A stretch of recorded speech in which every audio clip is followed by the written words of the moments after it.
Talked about determining how you find out you have celiac disease.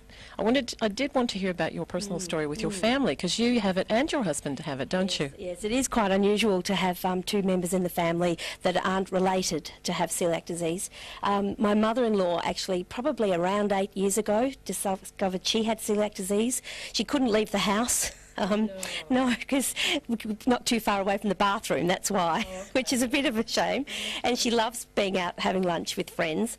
And she found out she had celiac disease by going through the tests we talked about earlier. And then about 5 years later, funnily enough, I found out I had it. And so that was just a real big surprise. She couldn't believe that, you know, it was so close to her family but not being related. Then I had my children gene tested to find out if they did have the gene, and they actually did. So then we thought we'd better get my husband checked, because we weren't sure whether he got the gene from his mum or missed out on the gene from his dad. So we discovered he did have it. He was tested and was positive. So just about November last year he found out he had it, and since then my sister-in-law has been diagnosed, and we have other members of the family being tested now, so we'll see how that all comes together.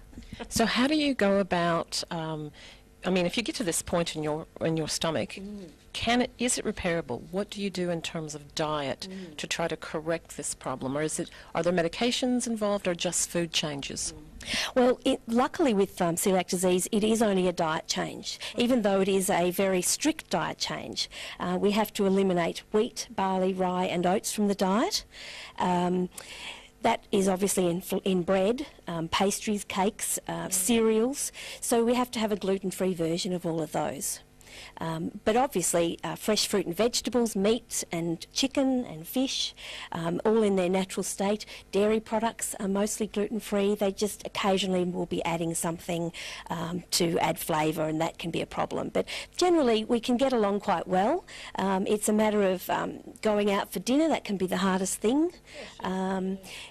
Friends, well-meaning friends will cook sausages on the barbecue that have been there with other marinades that we couldn't eat, and there's the issue of cross-contamination. And just a crumb, a bread crumb, can actually cause damage and make a person feel ill if they have serious symptoms. Yeah. That's quite interesting. We have one friend who's allergic to seafood and another friend who's is a vegetarian. It's very interesting for a barbecue, so I understand where you're coming from with that one. It adds another dimension. Yes.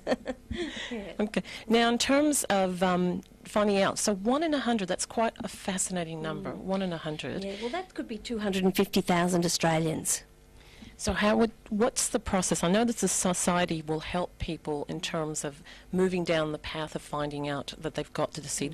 What would you recommend the steps would be if someone suspects they've got bloating, diarrhea, upset stomach all the time? Yeah, the first thing I'd do is go to your local GP.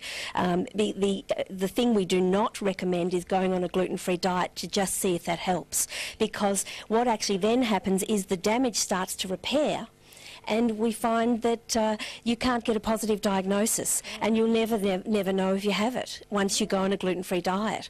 And once you go on the gluten-free diet, it's really important to be strict with it. So test first with your GP. Once you've received back a diagnosis, then you can go on to the society? Yes, yes. We can join you up as a member of the society, and what we do there is support you. We send you a great start kit, which comes in a nice big box, and we have about $25 worth of samples donated by generous suppliers. We have a handbook, a recipe book, an ingredient list, which is like a little Bible. Everybody takes it with them. They buy several for their family members so that they can make sure they buy food in the house that's gluten-free. And we also have telephone support.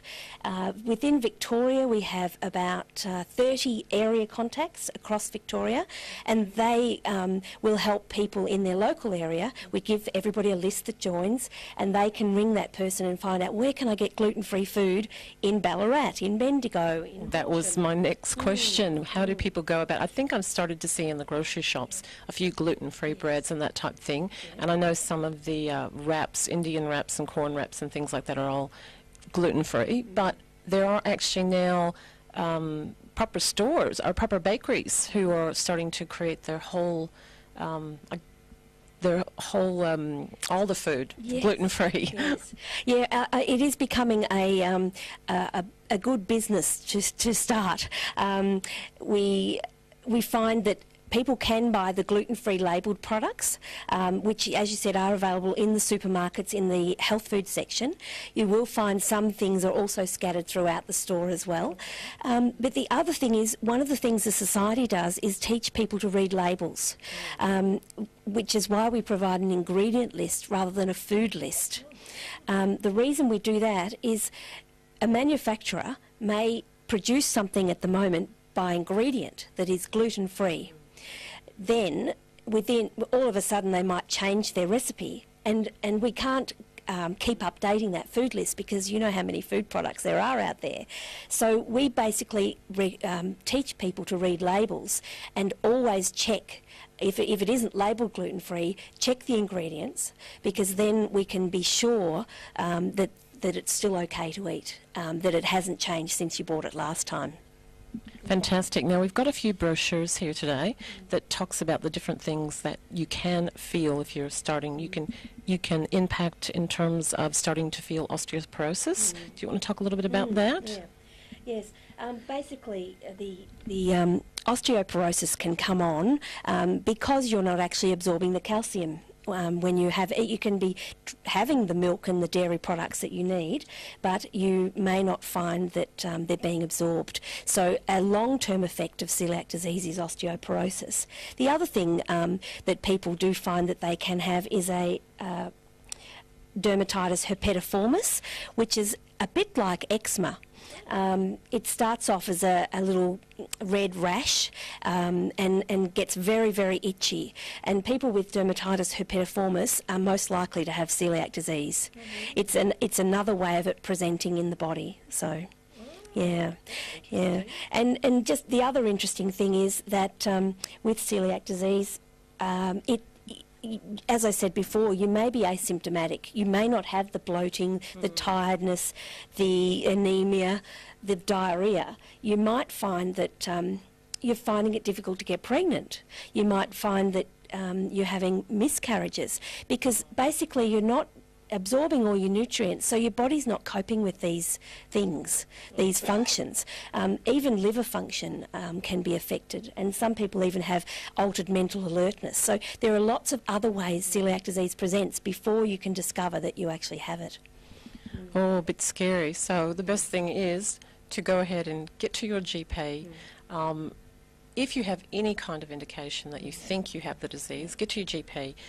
Then once you have been diagnosed, please do contact Jane Davies at the Coeliac Society of Victoria Support Centre. That's 11 Barwin Road, Mount Waverley, 3149. You can phone the centre at 9808 5566. Thank you very much for joining us today. This has been a fascinating conversation. Please do, if you have any symptoms, go find out, have yourself checked. Your health is everything. This is Tricia Zemer, Eastern Newsbeat.